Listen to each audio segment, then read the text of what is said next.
Welcome back here to Adelante Chicago. Well, it turns out Chicago is a lot better off than many school districts when it comes to Latino representation. But listen to these numbers. A National Education Week Research Center survey of more than 1,500 school board members found that 86% of them said they had no Latinos on their board. Joining us now to talk a little bit more about this is Ileana Najarro. She wrote the piece for Education Week. There she is. Hello to you. Hello, thanks for having me. These are really interesting numbers. Were you surprised by what you found?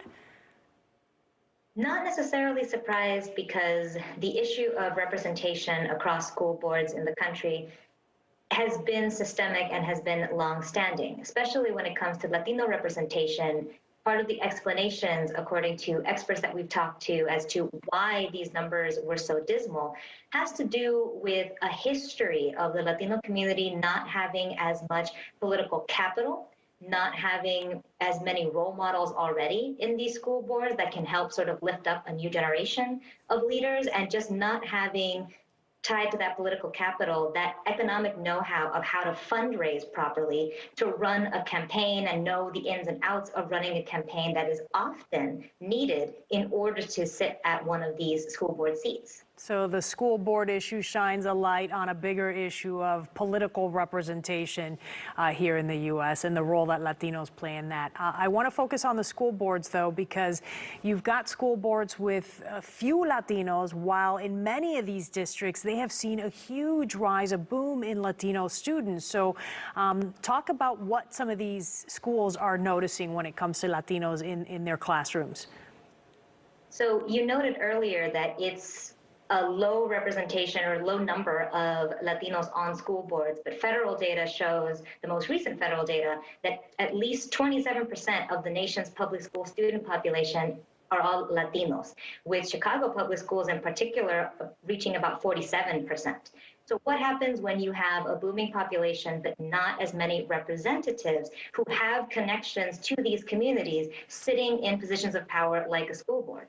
What that means is that you're missing out on perspectives in every essence of decision-making that impacts all schools within a district. I'm talking about how to spend money across schools. I'm talking about hiring of teachers. I'm talking about different services that can be provided for students through the schools. The school board members are the ones that decide who gets what, in what capacity, what are the needs that we need to address. And if there isn't a Latino voice that can speak to the needs that they hear directly from the community isn't getting those needs. Now, we do see one example, for instance, at Phoenix Union High School in Arizona. One of the school board members there, Stephanie Barra, helped lead an audit, for instance, where they found out that a lot of the funding for the district was mostly going towards the white affluent schools of the district and not meeting all the needs of the rest of the district, including all of the schools with predominantly Hispanic students.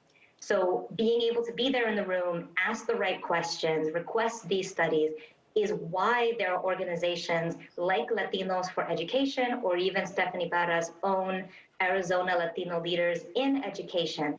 These groups are working to try to train a new generation of leaders who can understand the significance of playing a role on a school board, how to get onto the school board, but then also what is the work that needs to be done once you make it into a school board to ensure that the Latino community's needs are being heard and being met. Yeah, and I always say it's added importance in the Latino community, because not only are we dealing with a cultural difference from our counterparts, but also a language difference. So in many of these schools, you know, ESL programs, or English as a second language, they need to be funded at a level that's much higher than in many other areas. Are you noticing that's an issue as well, just underfunding some of those programs that are so important to our Latino kids? If you don't have the voices there to say, hey, we need to add more funding for ESL programs, we need to add more funding for transportation for migrant students who might enroll later on in the school year, and so they miss that window of enrollment for bus transportation that most other peers are able to fill out at the beginning of the school year. If you don't already have somebody who can speak the language, can directly communicate with Latino families to understand what do your students need and how can we make sure that we get them these services and these materials, you're going to miss out on all of this. And this is why it's a critical critical story that we decided to cover because we saw the numbers from our survey and we wanted to dig into what the root cause of this is, but also show some hope that there are organizations and individuals out there trying their best on the school board to become role models that can bring up others behind them. All right, there you have it. Ileana Najarro with Education Week. We appreciate your reporting, your coverage, and we hope to talk to you again soon.